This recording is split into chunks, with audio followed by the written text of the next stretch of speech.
Hi all welcome to Blasters Arena. ഇന്നലെ ISLൽ നടന്ന മത്സരത്തിൽ കേരള ബ്ലാസ്റ്റേഴ്സ് സമനില വഴങ്ങുകയാണ് ചെയ്തിട്ടുള്ളത്.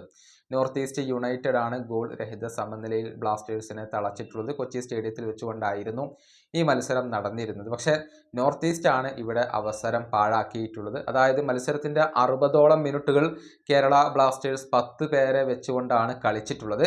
അത് മുതലെടുക്കാൻ നോർത്ത് ഈസ്റ്റ് യുണൈറ്റഡിന് സാധിച്ചിരുന്നില്ല. ഒരു ഗോൾ പോലും നേടാൻ അവർക്ക് ഈ മത്സരത്തിൽ സാധിച്ചില്ല എന്നുള്ളതാണ് വസ്തുത. അത് അവരെ സംബന്ധിച്ചിടത്തോളം തിരിച്ചടി ഏൽപ്പിക്കുന്ന ഒരു കാര്യമാണ്. ഏതായാലും ഈ മത്സരത്തിൽ എവിടെയാണ് പിഴച്ചത് എന്നതിനെക്കുറിച്ച് നോർത്ത് ഈസ്റ്റിന്റെ പരിശീലകനായ പെഡ്രോ ബെനാലി ഇപ്പോൾ സംസാരിച്ചിട്ടുണ്ട്. ഗോളടിക്കാൻ കഴിഞ്ഞില്ല എന്നുള്ളത് തന്നെയാണ് അദ്ദേഹം ഇപ്പോൾ ചൂണ്ടിക്കാണിക്കുന്നത്. മാത്രമല്ല തങ്ങൾ വളരെയധികം ധൃതി കൂട്ടിയൊന്നും ഒരു ശാന്തതയോടുകൂടി കളിക്കാൻ തയ്യാറായില്ല എന്നും ഇദ്ദേഹം ചൂണ്ടിക്കാണിച്ചിട്ടുണ്ട്. പെഡ്രോ ബെനാലിയുടെ വാക്കുകൾ ഇങ്ങനെയാണ്: ഞങ്ങൾക്ക് ഗോൾ ലഭിച്ചില്ല, അതാണ് തിരിച്ചടിയായത്. കേരള ബ്ലാസ്റ്റേഴ്സ് നല്ല രീതിയിൽ ഡിഫെൻഡ് ചെയ്തു. ഞങ്ങൾ മത്സരത്തിൽ വളരെയധികം ധൃതി കൂട്ടി. ഒരിക്കലും ശാന്തമായി കളിക്കാൻ ഞങ്ങൾക്ക് കഴിഞ്ഞില്ല. ആദ്യ ഗോൾ നേടാൻ വളരെയധികം ഉത്കണ്ഠയോടുകൂടിയാണ് ഞങ്ങൾ ശ്രമിച്ചത്. യഥാർത്ഥത്തിൽ അത്തരം സമയങ്ങളിൽ കാമാവാൻ ശ്രമിക്കേണ്ടതുണ്ട്. ഫൈനൽ തേർഡിൽ ഒരുപാട് കാര്യങ്ങൾ ഇനിയും ഞങ്ങൾ പഠിക്കാനുണ്ട്.